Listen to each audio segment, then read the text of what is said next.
So, hello guys, what's up? It's me again, si Mima Alicia nyo at nagbabalik ulit para sa ating panibagong video. Talaga nga naman, oo, nagyabang po at nagmataas na naman guys ng ihi itong si former President Duterte dito kay President Bongbong Marcos.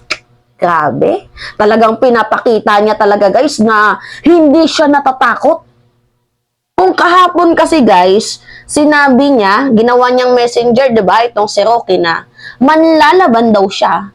Ngayon naman, ang sabi niya, hindi niya kailangan si President Bongbong Marcos.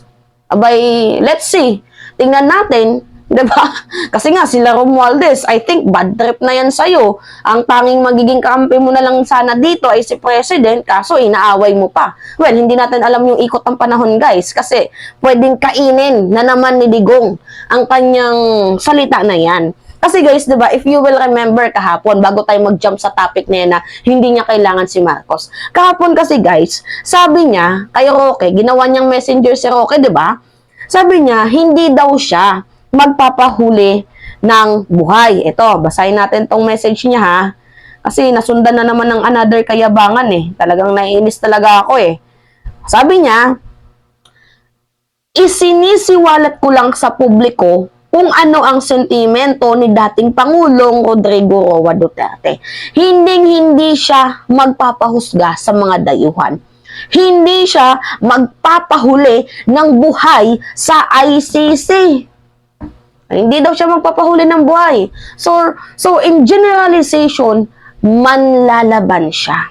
Mag-aaklas, maghihimutok, hindi respetuhin kung ano yung nakarapat ipataw sa kanya. Basta ang alam niya na pwede niyang gawin is manlaban. Manlalaban talaga siya.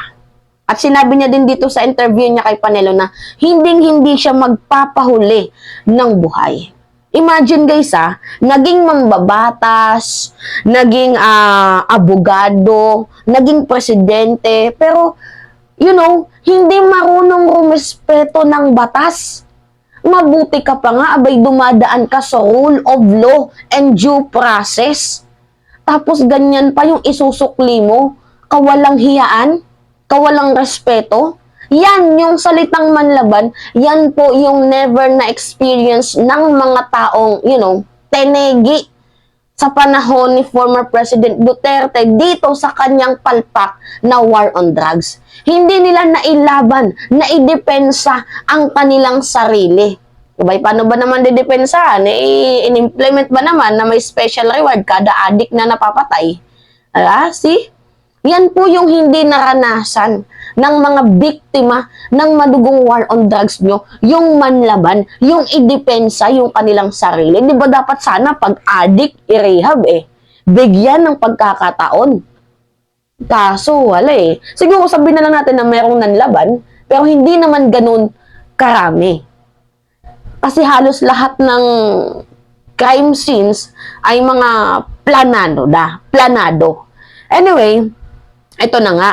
Nagpa-interview siya kay Panelo.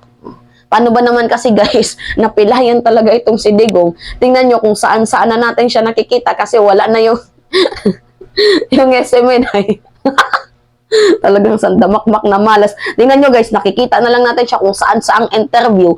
So ngayon, nagpa-interview siya dito kay Panelo. At sabi niya, hindi niya daw kailangan si Marcos. Tapos biglang cambio na wala daw itong kinalaman si President. Hindi niya kailangan pero nagpaparinig na walang kinalaman yan si President sa sa ICC. Baka iniisip niya na matulungan pa siya. Bumait So ngayon, bakit siya nagpa-interview dito kay Panelo? Abay, pinagsalpok niya ba naman si Roque at itong si Panelo to the point na ginawa nilang sinungaling itong si Roque. Well, para naman sa akin, I think totoo na tumawag itong si Digong dito kay Roque. Pero itong si Roque, masyadong matabil ang bunga nga, sinapubliko yung dapat privado lang. Nahiya si Digong kasi branding nila yung matapang puno, walang kinakatakutan, blah blah blah. So I think yung ginagawa ni Panelo is a damage control na lang sa ginawang kalat ni Harry Roque. So ito naman si Harry Roque, hindi nagpatalo. Sabi niya, hindi ako sinungaling. Pinanindigan niya yung kanyang sinabi na hindi siya magsasalita ng walang ebidensya. Sabi niya, hindi ako sinungaling.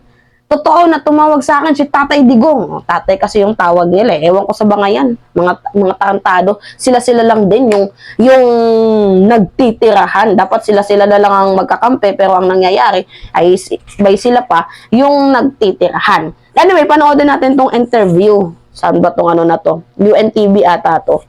Okay, panoodin natin to. Saan na natin nakikita si Digong, no? Anyway, ito yung video.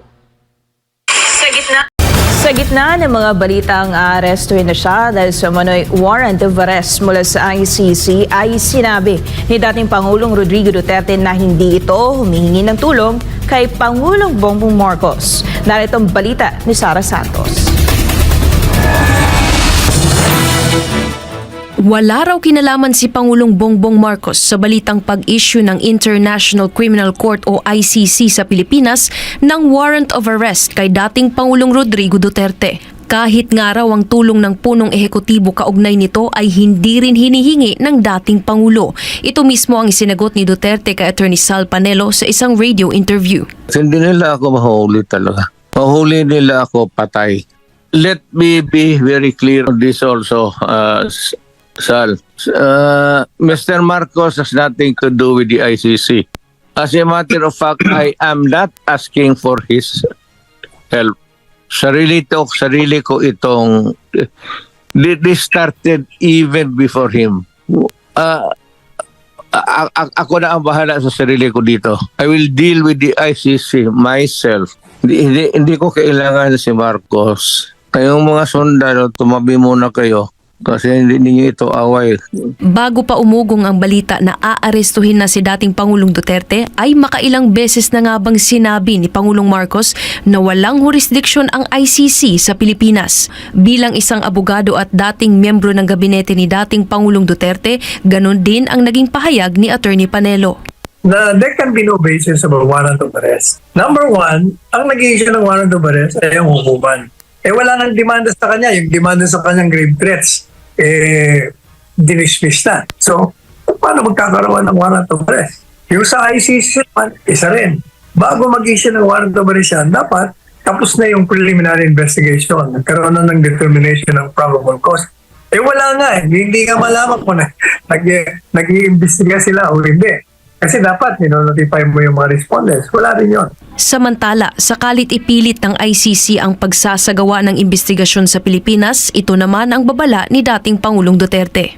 Oras nag-conduct ng judicial probe yan dito, that is a sovereign function then. They can be arrested for exercising a sovereign function because they are not allowed. Para sa Diyos at sa Pilipinas kong mahal, ako si Sara Santos, SMNI News.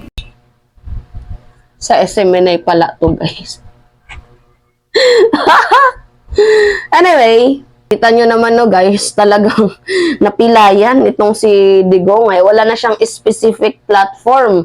Kita nyo naman kung saan-saan na lang natin siya nakikita at kung saan-saan na lang siya nagpapa-interview. Wala, mataas din yung ihi ng mga, palpak na abogado ng SMNI. Imbis na sundin yung utos ng NTC na yung pinapasagot sa kanila yung tanong, bakit hindi kayo dapat isuspend? Aba yung ginawa, nagmataas o nag-file ng motion. Bawal yun, prohibited yung sa batas. Di binigyan sila ng isang bagsak. Indefinite ka ngayon. Kung tinanggap na lang sana nila yung 30-day suspension, di sana, di ba, meron pa kayong platform. Hindi na umabot sana sa revocation. Wala, matitigas kayo. Pero anyway, law is law and no one is above the law. Kasi yung napunta naman tayo sa topic ng na to. Kasi yung binigay sa kanila na prangkisa, kahit 20 to 50 years pa man yan, as long as hindi nila sinusunod ang terms and condition, pwedeng bawiin yan sa kanila. Isa lamang po yung pribilehiyo na binigay, anytime pwede ding bawiin. Ay nako, anyway, yun na nga. Nagsalita sa interview ni Panelo itong si Digong na hindi niya daw kailangan si President Bongbong Marcos. Now, well, let's see kung hindi niya kakailanganin itong si President kasi minsan kasi may mga sinasabi yan si Digong na hindi niya pinanindigan. Tulad noon, sabi niya, dapat kayong mga tao, wag na wag kayong kukontra sa gobyerno nyo. Kasi unang-una, hindi kayo, civilian lang kayo at hindi kayo yung nag-implement ng batas. Tapos ano yung nangyari? Siya yung kumukontra na ngayon sa ating gobyerno at hindi sumusunod sa batas. Diba? Kung ano-ano na yung pinagsasabi. Hindi natin alam guys yung ikot ng panahon. Ay, may times na nasa ibabaw, may times na nasa ilalim. Diba? Pero we will see. Kasi ito na lang sana, yung alas niya, si President, yan na lang sana yung pwede niyang maging kakampi. Kasi I think si First Lady Liza, bad trip na din sa kanya kasi nagsalita kahapon. Ito yung nga yung sabi ni First Lady, no? Pakita natin sa inyo. Sabi ni First Lady. Yan, First Lady nagsalita na, hindi na po uso ang paninira. So, after several weeks, I think 2 weeks na pananahimik ni First Lady, abay, sumabog na at nagsalita na siya, nagpasaring na hindi uso sa bagong Pilipinas ang paninira. Salita na. So, I think, bad shot na sa kanya itong si First Lady Liza. Same as kay Romualdez din. Sa inner circle ng mga Marcos, I think bad trip na silang lahat kay Duterte. Sinira ba naman ang reputasyon, 'di ba? Ng pamilya ng mga Marcos nang wala namang ebidensya. I think bad trip na itong mga Marcoses sa kanila. But then, itong si President, syempre, mabait yan eh. Marunong magpatawad. Eh, syempre, sabi nga ni President Bongbong Marcos, yung paninira, naging umagat, hapunan, gabihan nila, dati pa. Kumbaga, kinakain na nila sa umaga yung pambabash, sa tanghali at sa gabi, pinuno sila ng bashing, kaya malakas na din yung loob ni President. Now anyway, marunong niya magpatawad itong ating Presidente. Yun nga lang, ito na lang sana yung malalapitan ni Digong, nagmamatagas pa siya, di ba? Nagmapantaas pa ng ihi. Now, we will see kung totoo nga na hindi niya kakailanganin itong si President. Kung hindi mo pala kakailanganin itong si President, abay bakit ka pa nagpaparinig na I think walang kanalaman dyan si Marcos.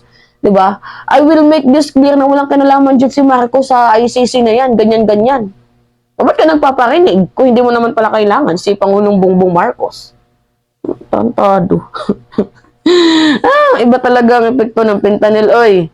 Anyway, yan lamang ho guys, at it's me again, si Mima Alicia nyo, at nagbabalik ulit para sa ating panibagong video.